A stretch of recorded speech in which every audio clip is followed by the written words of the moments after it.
Wag na wag kang gagamit ng SCD Peeling Skin Lotion kung ayaw mong makaranas ng redness, itching, swelling, or any skin irritation. Tulad na lang ng comment ng Ate Kajosa, sabi niya, normal ba na nag-red ang face po? Init sa muka. Tapos umiiyak na siya. Alam niyo, hindi ko maintindihan ha. However, ang dami kong video regarding this. Again, kung bago po kayo dito sa aking TikTok account, please visit my TikTok account or my YouTube channel, RC Josa, for more product knowledge and video tutorials regarding SCD Peeling Skin Lotion. Alam niyo mga ka-Josa, uulitin ko for 100 times, SCD Peeling Skin Lotion, a rejuvenating lotion. And actually, set po siya. Rejuvenating set din po ito. Ayan yung ating SCD peeling set. Kaya kung sa face siya gagamitin, ilang beses ko na rin to pa ulit na sinasabi kapag sa face siya gagamitin, dapat set para merong sunblock at sabon na.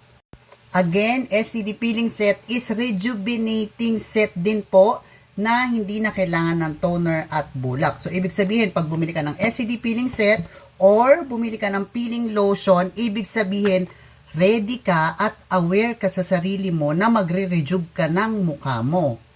Same thing din sa katawan natin. Kung gagamit ka nito sa braso at binti mo, ibig sabihin, willing ka na mag-rejuve ng katawan mo.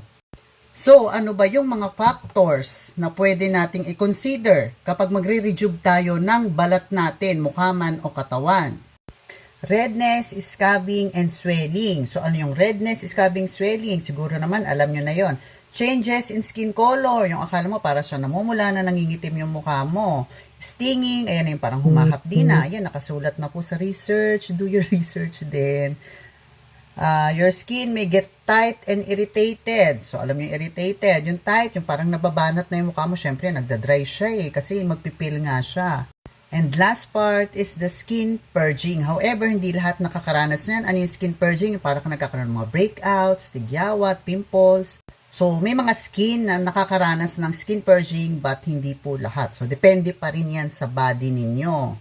The question, normal ba? Yes, as you can see, meron tayong rejuvenating process. Uulitin ko, si SCD Peeling Lotion or si SCD Peeling Set ay rejuvenating set. Ibig sabihin, kung magre-rejuve ka ng balat mo, dapat aware ka doon sa mga pwede mong maranasan. Hindi po tayo pwedeng bili ng bili. Kahit sa ibang brand, hindi po kayo pwedeng bili ng bili lang, gamit ng gamit. Ay, nagbabalat pala yun. Basta mo pinahid, nagkanda sugat-sugat ka na. Ay, bakit ang hapde? Bakit ang pula? Hindi kasi naaano ako. Ang dami ko nakikitang ganyan dito recently. However, ang dami ko na ring video na upload regarding this para aware kayo. Hindi po natin tinatago na ang mga rejuvenating product ay may rejuvenating process.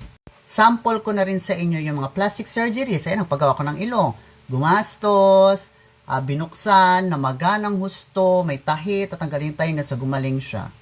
So, kung gagamit ka ng rejuvenating product, i-expect mo rin na merong rejuvenating process. Kaya kung mapapansin nyo, nung araw pa naman merong mga astringent and rejuvenating set, di ba? Hindi na po bago yan sa panahon ngayon. Noon pa po may ganyang product.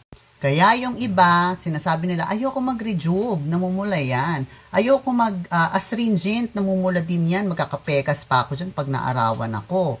Diba, noon pa yan, bata pa ako, naririnig ko na huyan sa matatanda. I don't understand bakit until now may gumagamit ng rejuvenating set o rejuvenating product na hindi alam na merong rejuvenating process kapag gumamit ka ng rejuvenating product. Ulit-ulit, diba? Kaya kung ayaw ninyo ng may downtime, ayaw ninyo ng may rejuvenating process, huwag pong gagamit ng kahit anong rejuvenating set. However, ito bigyan ko kayo ng clue, pero hindi ko alam kung totoong nagwo-work yan kasi dati may nabili akong ganyan. No peeling, no redness, no harmful chemicals, ending, no effect. Kasi bata pa ako, mahilig na ako sa mga ganyang mga skincare product. May ilan-ilan ako nakikita dyan, di ko lang naalala yung brand name nila. Sabi nila sa claims nila, rejuvenating set din daw yon na walang rejuvenating process. Nakatulad ng pinakita ko sa inyo kanina. So, subukan nyo maghanap ng gano'n. Pero bibihira yan. 1 out of 10, siguro mga 1, wala pang 1% yung gumagawa ng rejuvenating product na walang rejuvenating process. Kasi part talaga yan ng rejuvenating process. Gets nyo? Parang ang gulo, paulit-ulit na yung rejuve, no? Basta rejuve, meron niyang rejuvenating process. Lagi niyong tatandaan yan. And si Google is always open. Hindi nyo man mahanap lahat ng videos ko kung tinatamad kayong mag-browse.